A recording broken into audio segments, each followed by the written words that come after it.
So, hello and welcome to my channel. So, this is the first exercise from class 9th, that is 1.1.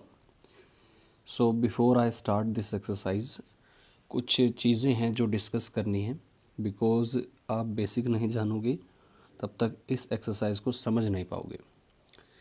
तो exercise का नाम है हमारी number system, यानी पूरा जो चैप्टर है वो नंबर सिस्टम पे बेस्ड है। इसके अंदर जो चीज़ें आने वाली हैं थोड़ा सा उनके बारे में बता देते हैं। फॉर एग्ज़ाम्पल, हम यहाँ पे सबसे पहले जानेंगे डिजिट्स को। आपने मोबाइल देख रखा है, मोबाइल का जो कीपैड होता है उसके ऊपर जो आपके 0 से लेकर 9 तक के सिंबल्स होते हैं उनको हम बोलते हैं डिजिट्स। ये डिजिट्स आगे जाके जब साथ में आ जाते हैं, लाइक 10, 11, 12, 21 सो ऑन, तो ये साथ में आके जो है ये बनाते हैं आपके नंबर्स।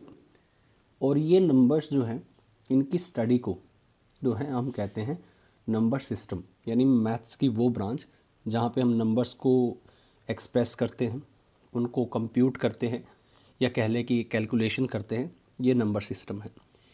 लेकिन नंबर सिस्टम में नंबर्स को रिप्रेजेंट करना सबसे ज़्यादा ज़रूरी है। अब किसी नंबर को रिप्रेजेंट, अब नंबर्स को जब रिप्रेजेंट करने की बात आती है तो मैथमेटिशियंस ने दिमाग लगाया और एक सिस्टम निकाला जिसको बोला नंबर लाइन। तो एक नंबर लाइन एक सिंपल लाइन होती है जो दो तरफ प्रोड्यूस करती है या दोनों तरफ प्रोड्यूस होती है। इसके मिड में ज़ीरो होता है, ठीक है। अब देखो, नंबर आपके पॉजिटिव भी होते हैं, नंबर आपके नेगेटिव भी होते हैं, तो नंबर्स को हमें इसी पे जो है शो करना होता है। अगर आप ज़ीरो के राइट साइड में जाओगे तो आपको सारे नंबर्स प्लस वाले मिलेंगे, और ज़ीरो के अगर लेफ़्ट में जाओगे तो आपको सारे नंबर माइनस वाले मिलेंगे। तो यहाँ पे हम इसको नंबर नहीं बोलेंगे, हम इनको बोलेंगे इंटीजर। अब ये जो इंटीजर प्लस साइड में है इनको हम बोलेंगे पॉजिटिव इंटीजर, और जो लेफ़्ट में होंगे उनको हम बोलेंगे नेगेटिव इंटीजर। अब ये जो नंबर लाइन हमने बनाई है, आप देखो इधर है 1, 2, 3, 4 सो ऑन, और ये इन्फिनाइट तक जो है आपका जाएगा। सिमिलर जो है आपका जो है लेफ़्ट में है। अगर इधर आपका +1 है तो इधर आपका -1 है, इधर आप +2 जाओगे तो इधर आप -2 जाओगे। जब आप राइट में प्लस इन्फिनिटी जा रहे हो तो लेफ़्ट में आप नेगेटिव इन्फिनिटी जाओगे, और इसको हम बोलते हैं नंबर लाइन, ठीक है, नंबर लाइन। तो नंबर लाइन पे हम जो है नंबर्स को रिप्रेजेंट करते हैं। लेकिन इस चैप्टर के अंदर ख़ास तौर पे हम पढ़ने क्या वाले हैं, तो इस चैप्टर के अंदर हम दो तरह के नंबर जो है स्पेशली पढ़ेंगे, that is rational number and second is irrational number. ये दो नंबर्स हम पढ़ने वाले हैं। तो ये रेशनल क्या है और इरेशनल क्या है? तो रेशनल नंबर का सीधा सा कॉन्सेप्ट है जो मैं भी आपको बता देता हूँ। सो रेशनल नंबर क्या हुआ? A number of form p by q is called a rational number and q should not be equal to 0 and where p and q are integers। यानी कि कोई नंबर अगर p by q की form में है और उसका जो डिनोमिनेटर है वो नीचे वाला जो नंबर वो ज़ीरो नहीं होना चाहिए, तो हम बोल देंगे कि वो जो नंबर है वो आपका रेशनल है, और p एंड q जो है इंटीजर रहेंगे। अगर कोई नंबर रेशनल नहीं होता है तो उसको हम यहाँ पे इरेशनल बोल देंगे। सीधा सा कॉन्सेप्ट है कि अगर कोई नंबर रेशनल नहीं है तो वो इरेशनल है, या अदर वर्ड्स में कह सकते हैं a number that can not be written in the form of p by q, that is simply irrational. Start करते हैं main exercise 1.1 and this is the solution of question first. So question first में बोल रखा है कि zero rational है या नहीं है, आपको ये बताना है, और अगर है तो आपको ये बताना है कि आप इसको कैसे एक्सप्रेस कर सकते हैं, जहाँ पे p एंड q जो है आपके इंटीजर रहेंगे और q का वैल्यू ज़ीरो नहीं होना चाहिए। पहली बात, यस ज़ीरो इज़ रेशनल, ठीक है, ज़ीरो रेशनल है। लेकिन हम बोल क्यों रहे हैं? हम इसको रेशनल इसलिए बोल रहे हैं क्योंकि आप ज़ीरो के डिनोमिनेटर में 1 लिख दो, 2 लिख दो, आप चाहे इसके डिनोमिनेटर में 100 लाख कुछ भी लिख दो आप, ठीक है, इसका डिनोमिनेटर ज़ीरो नहीं होना चाहिए। और इसका मतलब क्या है? तो इसका मतलब ये है कि जब हम किसी नंबर को न्यूमरेटर ओवर डिनोमिनेटर की फॉर्म में लिखते हैं तो इसका सिंपल मीनिंग है कि आप न्यूमरेटर को डिनोमिनेटर से डिवाइड कर रहे हो। तो इसका मतलब है कि आपने ज़ीरो में 1 से डिवाइड किया है। सिमिलरली सेकंड वाले का मतलब है कि आपने ज़ीरो में 2 से डिवाइड किया है।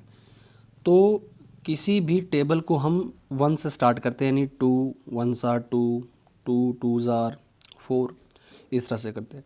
लेकिन मैथ्स में रूल होता है कि अगर आप किसी नंबर को ज़ीरो से मल्टीप्लाई करते हो तो आपको प्रोडक्ट भी ज़ीरो मिलता है।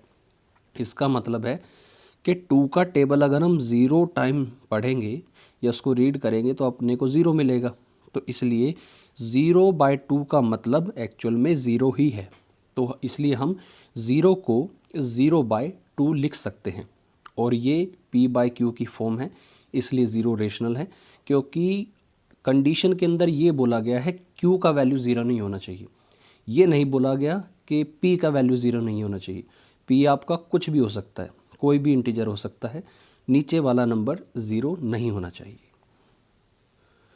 सो क्वेश्चन नंबर 2 कहता है आपको 6 रेशनल नंबर्स को फाइंड आउट करना है बिटवीन 3 एंड 4। तो 3 एंड 4 के बीच में इन्फिनाइट नंबर ऑफ रेशनल हो सकते हैं, रेशनल नंबर हो सकते हैं इसके बीच में। तो कैसे फाइंड आउट करना है इसके मैं आपको 2 मेथड बताता हूँ। फर्स्ट मेथड ये होता है कि आपको फर्स्ट नंबर को आर अज्यूम करना है और सेकंड वाले को एस अज्यूम करना है। आप ए और बी अज्यूम करके भी कर सकते हो, हम बुक के according R and S assume कर रहे हैं। तो देखो, जब हम दो नंबर्स को ऐड करके उनका हाफ करते हैं तो आने वाला नंबर दोनों के बीच में लाई करता है। सपोज़ कीजिए मैंने एग्जांपल लिया 1 एंड 2 का। अगर मैं 1 + 2/2 करूँगा तो आपको मिलेगा 3/2, जिसका आंसर है 1.5। और 1.5 है वो 1 और 2 के बीच में कहीं पे लाई करेगा, ठीक है। तो इसी का यूज़ करके हम जो है यहाँ पे निकालेंगे। तो जब मैं यहाँ पे फर्स्ट नंबर की बात करूँगा, फर्स्ट रेशनल नंबर की बात करता हूँ, दैट इज़ 3 + 4/2, ये हो जाएगा 7/2। आपका आंसर आएगा 3.5, जो हमको लिखेंगे नहीं बिकॉज हमें रेशनल फॉर्म में लिखना है। तो 7/2 कहीं बीच में होगा, 7/2। तो ये अपना फर्स्ट रेशनल नंबर आ गया। अगर मैं सेकंड नंबर की बात करूं तो फर्स्ट हमारा आर ये हो गया। अब एस का काम ये करेगा, यानी कि आर + s/2। इन दोनों को सोल्व करो, 2 3 = 6, 6 + 7 13, सो 13/2/2 ये नीचे आ जाएगा। So that is 13/4। तो 13/4 इन दोनों के बीच में कहीं यहाँ होगा, 13/4। इसी तरह से इसी मैनर में आप प्रोसीड करके इनके बीच का, देन उन दोनों के बीच का, फिर इनके बीच का निकाल सकते हो। बट ये मेथड बहुत लॉन्ग चलता है और बच्चे कंफ्यूज हो जाते हैं। तो इसका सिंपल मेथड क्या है, ऑल्टरनेट क्या है, तो वो मैं आपको बताता हूँ। तो इस मेथड में आप क्या करोगे, जो 3 है और 4 है उसको हम ऐसे नंबर से मल्टीप्लाई और डिवाइड करेंगे कि जिससे हमें जितनी रेशनल नंबर्स की रिक्वायरमेंट है वो पूरी हो जाए। तो हमें बोला है 6 रेशनल नंबर, ठीक है। तो मैं क्या करूँगा, इस 3 को 7 से मल्टीप्लाई 7 से डिवाइड कर दूंगा और सिमिलरली 4 को 7 से मल्टीप्लाई 7 से डिवाइड कर दूंगा। तो ये आपका जो 3 है वो एक्चुअल में क्या बन गया, 21/7, एंड 4 आपका हो गया 28/7। मैंने ऐसा क्यों किया, क्योंकि आपको 6 निकालने हैं, आप उससे एक जस्ट आगे वाला नंबर लेके मल्टीप्लाई करना, तब आपको एग्जैक्टली उतने मिल जाएंगे। और यहाँ पे हमने 7 से मल्टीप्लाई किया है। अब देखो, 21/7 को आपको छोड़ देना है और 28/7 को आपको छोड़ देना है, क्योंकि हम इनको काउंट नहीं करेंगे। हमको सिर्फ बीच वाले नंबर से मतलब है, क्योंकि उसने बोला है rational number between these two. तो 21 के बाद कौन आता है, 22/7, फिर आएगा 23/7, 24/7, 25/7, 26/7 एंड 27/7। अब काउंट करके देखो आप, 1 2 3 4 5 6, एग्जैक्टली 6 रेशनल नंबर आपको मिल गए। तो इस तरह से आप एग्ज़ाम में कर सकते हो।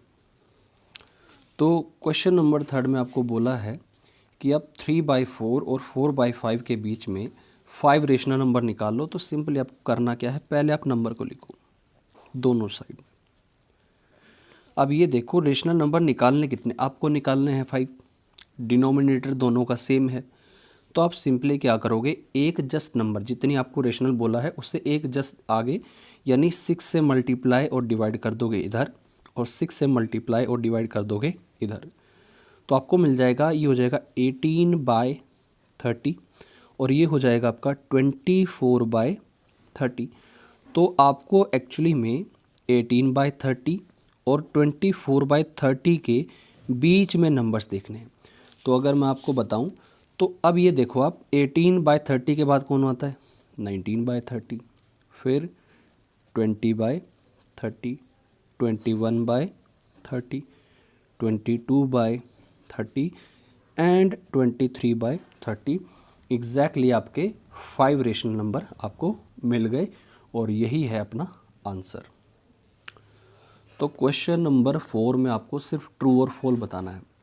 तो ये बोलता है कि आपको जो गिवन स्टेटमेंट्स है इसमें ट्रू बताओ और फॉल्स बताओ, साथ में आपको जस्टिफाई करना है अपना आंसर। तो बोल रहा है every natural number is a whole number. तो ये करेक्ट है, यानी ये हो जाएगा आपका ट्रू, बिकॉज नेचुरल नंबर क्या होते हैं, n, जो स्टार्ट होते हैं 1 2 3 4 सो ऑन। और होल नंबर क्या होते हैं, नेचुरल नंबर में आप 0 इंक्लूड कर दो, 0 1 2 3 4। तो आप देखो कि सारे के सारे नेचुरल नंबर जो है यहीं आ गए, यानी हम ये लिख सकते हैं 0, यानी नेचुरल नंबर में 0 को और कंबाइन कर दो आप, तो आपको होल नंबर मिल जाएंगे। तो ये यही कह रहा है कि हर एक नेचुरल नंबर होल नंबर होता है, जो आपको दिख रहा है। तो इसका मतलब ये स्टेटमेंट ट्रू है। सेकंड स्टेटमेंट में कहता है every integer is a whole number. तो ये स्टेटमेंट है आपका फॉल्स, क्योंकि आपके पास जो इंटीजर होते हैं नंबर लाइन पे, मैंने जो आपको बताया, बीच में 0 होता है, इस साइड में प्लस होते हैं, इस साइड में माइनस के होते हैं। तो अगर आप देखोगे इसने बोला कि एवरी इंटीजर, भाई एवरी इंटीजर में ये है कि आप जब बोल रहे हो ना कि every integer is a whole number, तो होल नंबर में क्या है कि ये प्लस वाले तो आ गए 0 तक, लेकिन नेगेटिव वालों का क्या करें, नेगेटिव वाले तो छूट गए। तो इसलिए ये जो है फॉल्स हो जाएगा। थर्ड में क्या कह रहा है, थर्ड में ये बोल रहा है कि every rational number is a whole number. तो ये भी आपका फॉल्स है। अब फॉल्स क्यों है, उसने बोला रेशनल नंबर होते हैं आपके p/q की फॉर्म में, ठीक है, और वो बोल रहा है होल नंबर। तो ऐसा है ना कि जो रेशनल नंबर है, सपोज करो मैंने बोला 2, अब 2 को लिख सकते हैं 2/1, यानी आंसर आएगा 2। तो ये एक होल नंबर है और इसको जो है हम रेशनल नंबर की फॉर्म में भी लिख सकते हैं, लेकिन हर एक नंबर को हम ऐसे नहीं लिख सकते, लाइक 2/3। अब ये रेशनल है लेकिन होल नंबर तो है नहीं, क्योंकि अगर ये होल नंबर होता या तो इसको 2 होना चाहिए या तो ये 3 होना चाहिए। तो इसलिए स्टेटमेंट आपका फॉल्स हो जाएगा।